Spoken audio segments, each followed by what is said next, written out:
महा दक्षिण अमेरिका महाद्वीप।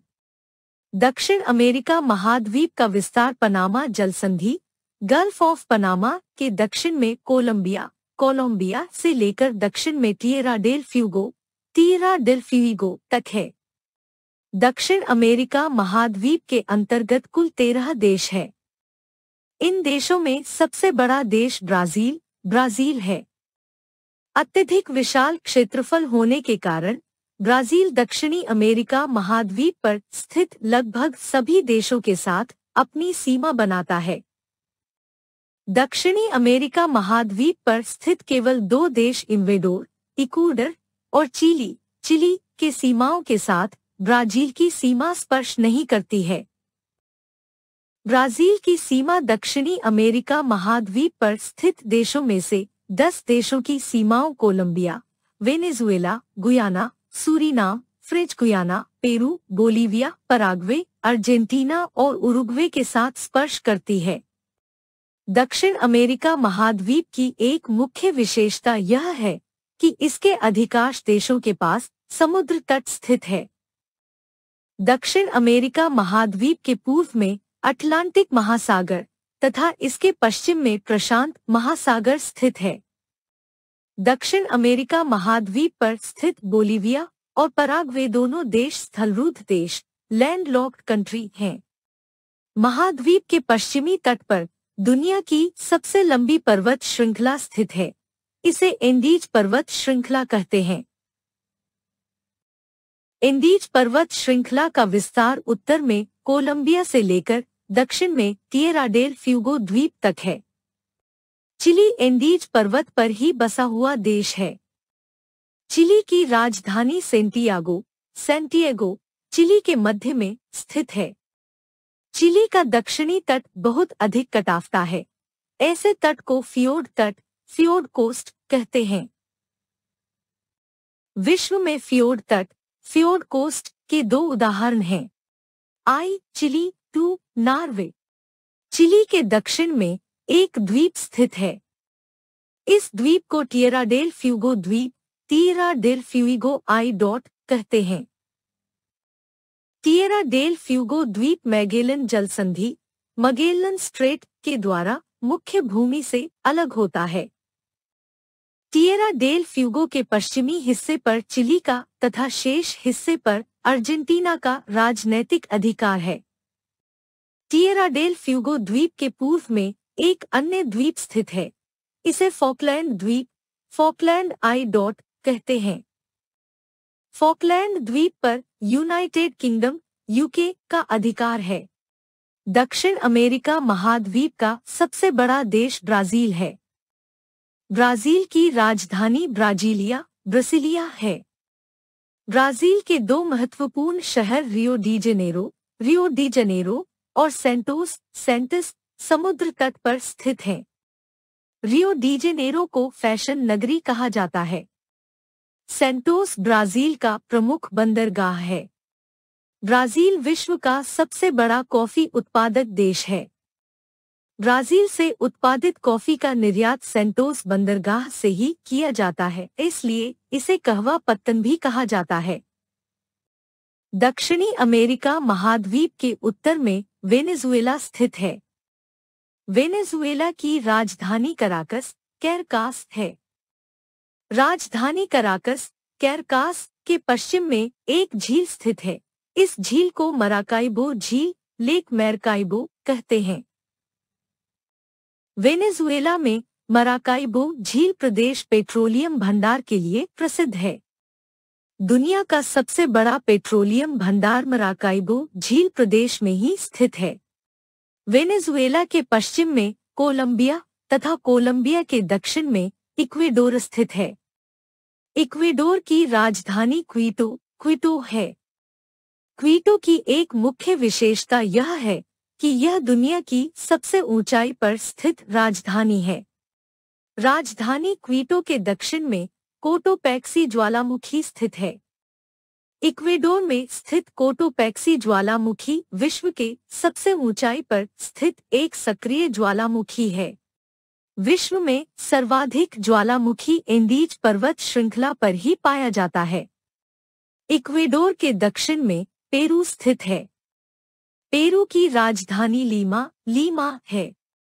पेरू और बोलीविया की सीमा पर एक झील स्थित है। इसे टिटिकाका झील, लेक टिटिकेका कहते हैं। पेरू और बोलीविया के सीमा पर स्थित टिटिकाका झील विश्व की सबसे ऊंचाई पर स्थित नौकागम्य झील है। विश्व की सबसे ऊंचाई पर स्थित झील थिसोसिक्रू झील है। यह झील तिब्बत में स्थित है।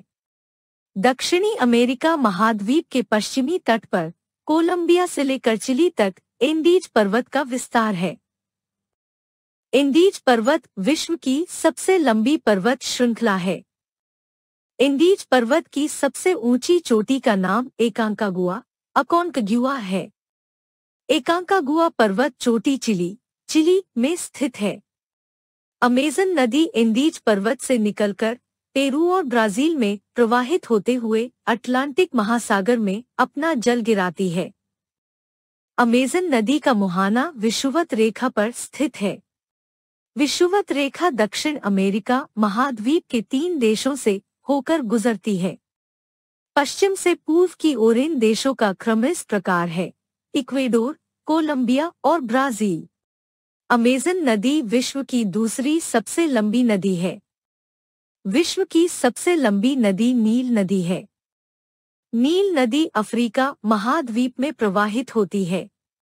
यद्यपि अमेज़न नदी विश्व की दूसरी सबसे लंबी नदी है, किंतु विश्व में सबसे बड़ा जलग्रहण क्षेत्र अमेज़न नदी का है। विश्व में कोई भी नदी अकेले नहीं प्रवाहित होती है, बल्कि इसका एक जलग्रहण क्षेत्र होता है। मुख्य नदी के जलग्रहण क्षेत्र में अनेक छोटी छोटी सहायक नदियां प्रवाहित होती हैं। मुख्य नदी को सहायक नदियों के माध्यम से भी जल प्राप्त होता रहता है। अमेज़न नदी के तट पर ब्राजील में स्थित मनोस पोर्ट दुनिया का अंतरतम बंदरगाह है। अमेज़न नदी की घाटी वर्षा वन का क्षेत्र है। इन वर्षा वनों में सदाबहार वृक्ष पाए जाते हैं।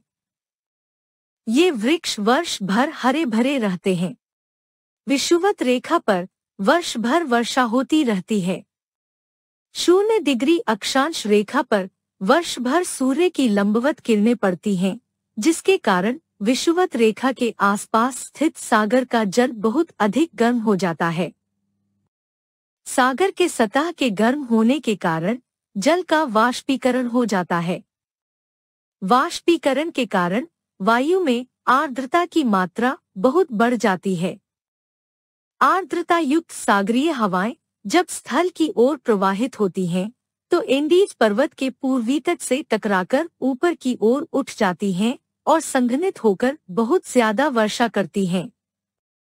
यही कारण है कि विषुवत रेखा के साथ साथ अमेज़न घाटी में वर्ष भर वर्षा होती है। अत्यधिक वर्षा होने के कारण ही अमेज़न नदी का उद्भव हुआ है। अमेज़न घाटी में वर्ष भर वर्षा होती है, इसलिए यहाँ सदाबहार वृक्ष पाए जाते हैं। विश्व में सबसे सघन सदाबहार वन अमेज़न घाटी में ही पाया जाता है। इन्हीं सदाबहार वनों अथवा वर्षा वनों को सेलवास कहा जाता है। रबड़ के वृक्षों की उत्पत्ति सेलवास के वनों में ही हुई थी। वर्षा वनों में सर्वाधिक मात्रा में महोगनी के वृक्ष पाए जाते हैं। सेलवास वन महोगनी के लकड़ी के सबसे बड़े भंडार के रूप में जाने जाते हैं। व्यापारिक पवनें पश्चिम की ओर प्रवाहित होते हुए एंडीज पर्वत के पूर्वी ढाल से टकराकर अमेज़न नदी घाटी में तो वर्षा करती हैं, किंतु एंडीज पर्वत के पश्चिमी ढालों पर पहुंचने तक वायु में विद्यमान आर्द्रता की मात्रा समाप्त हो जाती है। वायु में आर्द्रता न होने के कारण एंडीज पर्वत के पश्चिमी क्षेत्रों में वर्षा नहीं हो पाती है। यही कारण है कि एंडीज पर्वत के पश्चिमी भाग में मरुस्थलीय जलवायु पाई जाती है। एंडीज पर्वत के पश्चिम में आटाकामा मरुस्थल का विकास हुआ है। आटाकामा मरुस्थल उत्तरी चिली में अवस्थित है। आटाकामा मरुस्थल विश्व का सबसे शुष्क मरुस्थल है। आटाकाम मरुस्थल में अरिका विश्व का सबसे शुष्क प्रदेश है।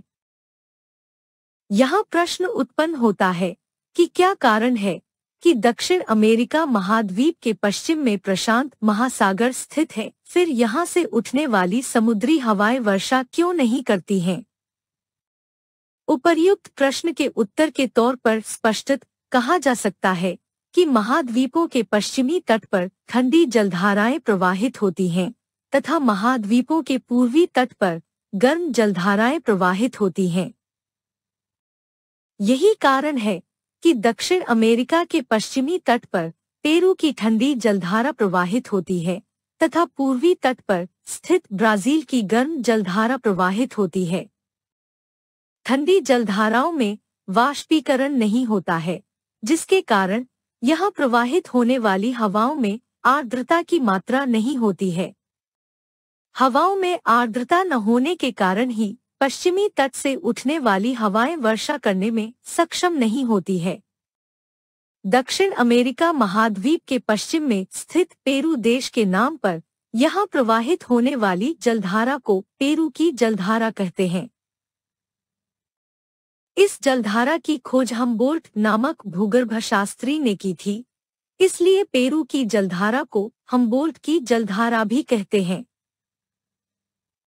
अमेज़न घाटी में वर्षा वन इतने सघन होते हैं कि इसमें सूर्य की किरणें भी प्रवेश नहीं कर पाती हैं, जिसके कारण यहाँ के वनों में लताएं पाई जाती हैं।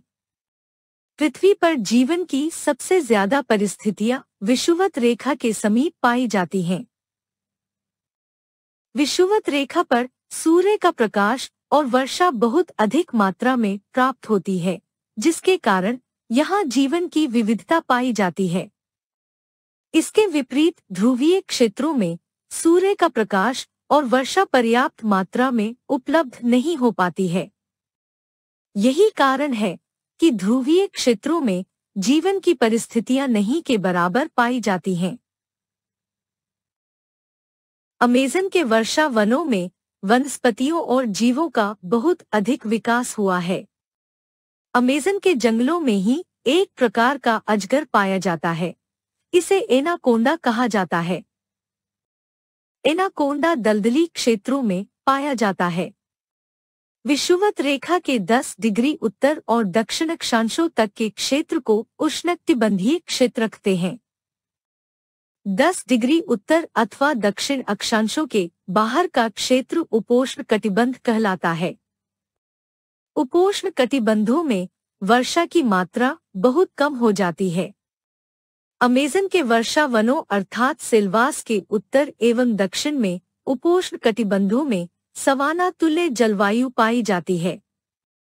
सवाना तुल्य जलवायु की प्रमुख विशेषता यह है कि यहाँ कंटीले, लंबे और कठोर घास के मैदान पाए जाते हैं।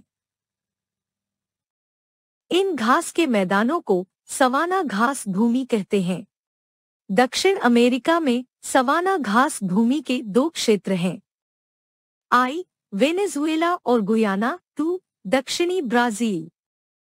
लानोस दक्षिण वेनेजुएला में सवाना घास भूमि है। यहाँ कंटीली झाड़ियाँ पाई जाती है। कैंपोस दक्षिणी ब्राजील में सवाना घास भूमि है। यहाँ भी कंटीली और कठोर झाड़ियाँ पाई जाती हैं। अर्जेंटीना और उरुग्वे में प्रेरी जलवायु अर्थात शीतोष्ण जलवायु पाई जाती है। शीतोष्ण जलवायु के क्षेत्रों में मुलायम और लंबे घास के मैदान पाए जाते हैं। अर्जेंटीना और उरुग्वे में प्रेरी घास के मैदान को पंपास कहते हैं। दक्षिणी ब्राजील से 3 नदियां निकलती हैं और दक्षिण की ओर प्रवाहित होती हैं। इन नदियों का नाम यहाँ के देशों के नाम पर रखा गया है, जो निम्नलिखित हैं। पराग्वे नदी, पैरागून।